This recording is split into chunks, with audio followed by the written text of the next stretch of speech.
At nagkayayaan na naman sa isang may birthday yan. At in-invite nga kami. At ayun, nakasama na naman si Inday nyo.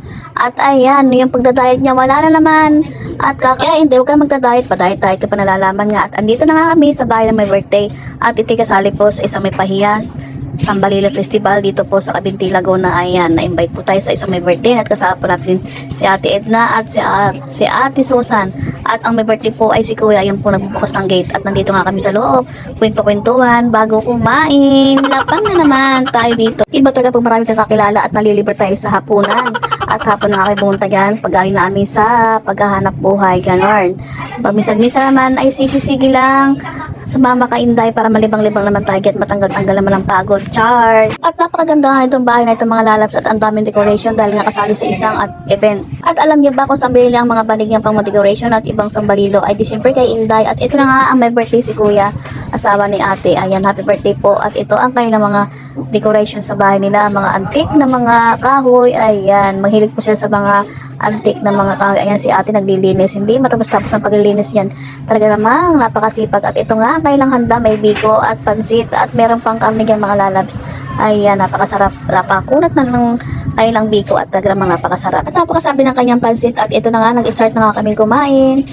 Ayan, si Ate Ednang humigop na sabaw at si Kuya Levy at ayan si Ate, sige pa rin simpan at ayan si Ate Susan. Ayan, ang sarap kumain naman talaga. Aba, wala na naman ang diet ni Inday. Sige lang Inday, kumain ka lang at huwag kang mag-diet.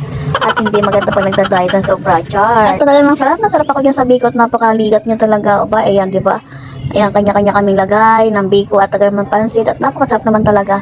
Ayan, napakasarap ng handa ni Kuya. Thank you so much at napusog nyo kami sa inyong birthday. Happy birthday again po. Thank you so much sa pagpakain. At habang kumakain nga kami dyan, ay kwentuhan kami, tawanan. Aba, ay napakasarap naman talaga. Yung paminsan-minsan man lang ay tayo lumabas ng bahay, matanggal man lang stress at mag-aliw-aliw kahit pa paano ay ayan.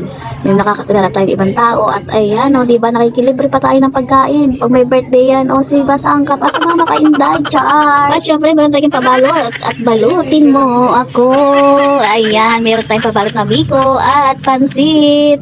Ganon, may pabalot pa na busog ka pa. Asang ka pa o, diba? Di magkang-ayaw si Ate sa sobrang sipag. Ayan, nagsiserve pa sa amin yung may birthday pa uli-ulit. Hindi rin mo alam kung saan. Ayan, ganyan talaga kabait ang mga taong pupuntahan natin. Ganon. At ayan nga Square Levet na sarapan. Kumuha naman ng pansit. Ay talaga mga ayaw din papaawat ng matanda na ito. Abay dahan-dahan lang at baka tayo mahiblat niyan. Kunting diet-diet din pag may time. Charot lang yun. Charot lang yun, Kuya Levy. At hanggang dito na lang mga lalabs ko. Thank you for watching. Thank you so much.